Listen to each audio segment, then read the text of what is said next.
Hey, what's up guys, this is Crypto Clutch here. I just want to do a quick little update on what I've been doing. So it's going to look a lot different in here once I go around, and I might do a voiceover. So if this has got better quality, it's because I basically do I said the same stuff as what I'm doing here, just on a voiceover. So I did it on my computer and I edited it. But right here I just have a temporary setup on my these are some A9s and Z9 minis, sitting on top of a new server rack with my panel cover from this one, which I'll explain more about why I have that off here in a second. But I actually have a second one of these server racks that's going to go right here, and it might be a little close to that, but I know it'll open the door, but it might not meet the 3 foot. It's not going to meet the 3 feet clearance in front of the panel, but you will be able to still come right here and you can still access the panel. I mean, it's going to be a little close because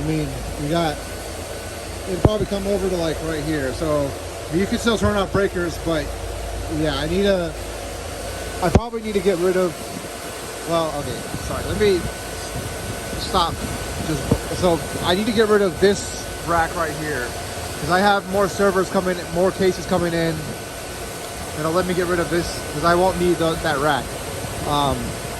And so then I can move this storage rack over, and then maybe I could just build a rack here and leave this as, just open space, or maybe put like a little, I don't know, I could stack boxes up or something over here. I don't know, but that's probably what I need to do, is build a rack right here and maybe put a little bit bigger of a storage shelf where those GPUs are. But the other thing is, obviously I have this rack here now. In my last plastic shelf that I bought from the local store is now gone, so no more plastic shelf disasters. If you've been around on the channel for a while, you remember that video. If you haven't seen it, it's called my shed's biggest failure or something like that.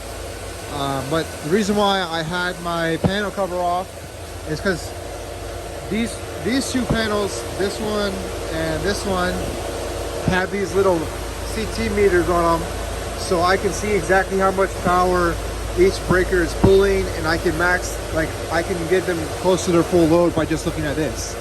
But I haven't had time / the desire to put each one of those CT meters onto each one of these breakers. So I had to take this little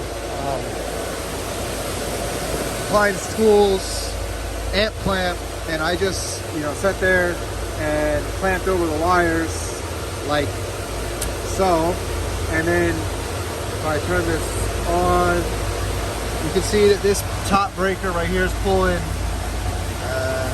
14.5 amps. So now I know this one is pulling 14.5 amps. If I wanted to check another one, so this bottom breaker right here is pulling 13.5 amps. So basically I just made like a little ledger of how much power each breaker is pulling, and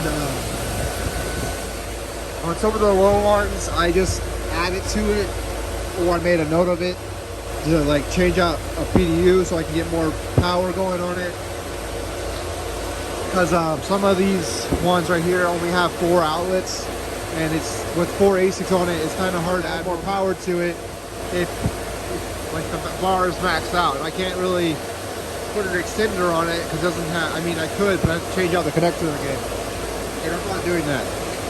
And if I'm a little stuffy, I'm sorry. The pollen down here is terrible right now. It's pollen season, and as you can tell by my monitor, there's a lot of pollen in here, and I literally just wiped this off yesterday.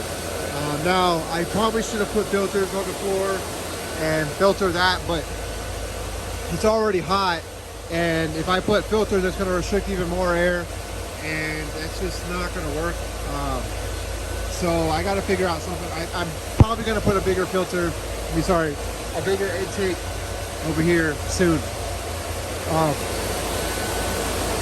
So I was doing that, and I did the same thing over there. I actually found one breaker over there that was pulling 29.5 amps, so I took off a miner from it and moved it to another breaker that had room, which is a reason why I wanted to do these, because I wanted to make sure I never overloaded a breaker. Alright, the other stuff I did is I added some more ASICs up front here. This used to not be ASICs, it's just empty space and storage. threw 2 more on top of here. And then if we look down here, there's a whole lot more down there. So I bought, I'll put a picture real quick in front of this same, showing the palette of ASICs that I bought. And you know, then I'll show you what I bought. And I have a lot more ASICs that are offline. I don't want to go too close to that because you'll hear it. But yeah, so I have a lot more ASICs that I need to get online. I think it's about 40 some more A9s, Silicon A9s, and then 30 bitmain Z9 bigs, and then 60 some bitmain Z9 minis, and which all mine Equihash. If you want to know how much all that will make when it's all online, put in about 7.7 megasouls on what's in mine and about 130,000 watts. Which comes out to, well, last I checked, it was about $1,500 a day. I pulled 35 A9s and brought them over here because I had enough power for that many. Oh, I hope. And I'm still in the process of getting all of those online. I think I have about 10 more to 20, 10 to 15 more to power up, what I'm working on. But it's kind of at the point now where I have to run more circuits, or or switch out, take out some S9s, and then run 2 A9s for every S9 I take out. So I got that to kind of work with, but it's getting late here. As you see, it's getting dark. So yeah, so the other thing is I'm looking at renting a warehouse around here for about $5,000 a month. And it's got an 800 amp 3-phase service in it. I'm assuming it's probably 480 volt. So I'd have to transform that down to 208, which, you know, it's whatever. But I mean, if it's coming in at 277, I'm going to get more power from that 800 amp service than if it was coming in at 120, 208. But it's just going to cost, you know, money to transform it down from 277, 480 to 120, 208. But I will have more power than if it was coming in at 120, 208. But I'm not really sure. And I only assume that it has 800 amps. I don't really know how much power is going in there. But yeah, so, but on top of that, I'm also looking at building a couple 1200 amp mining containers, just for future expansion. Or I could just put more power into that building, but I would just be renting it, and I'm worried about heat in there. They'd be fine with, you know, me adding fans and stuff, but it's just going to be a lot harder to manage the heat inside of a massive warehouse like that versus a little confined container where I can easily, you know, add fans, you know, get everything perfect. So I could do something where, like, I put a container inside of the building and, you know, just have the heat, you know, come, maybe like put a massive duct out the building or something with the heat coming out of the shed, out of the container or something. I don't really know. Or have the container facing at the garage door and just, there's a couple different options that I could do.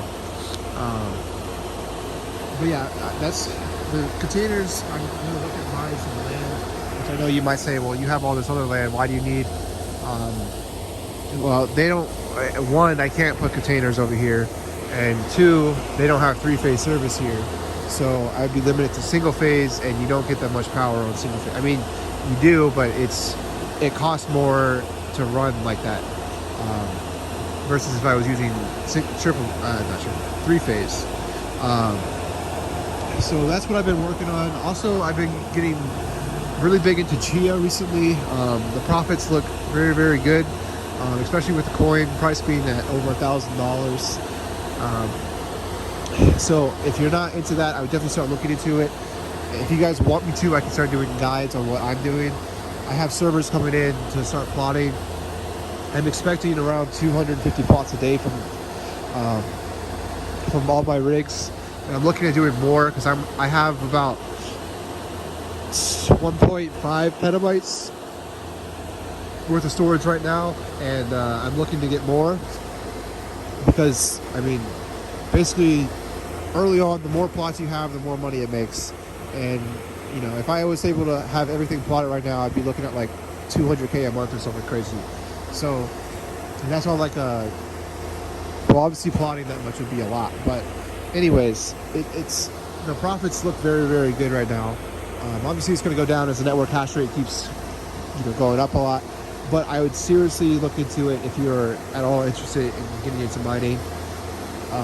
Hard drives are becoming harder and harder to find, and you will be killing in .2s.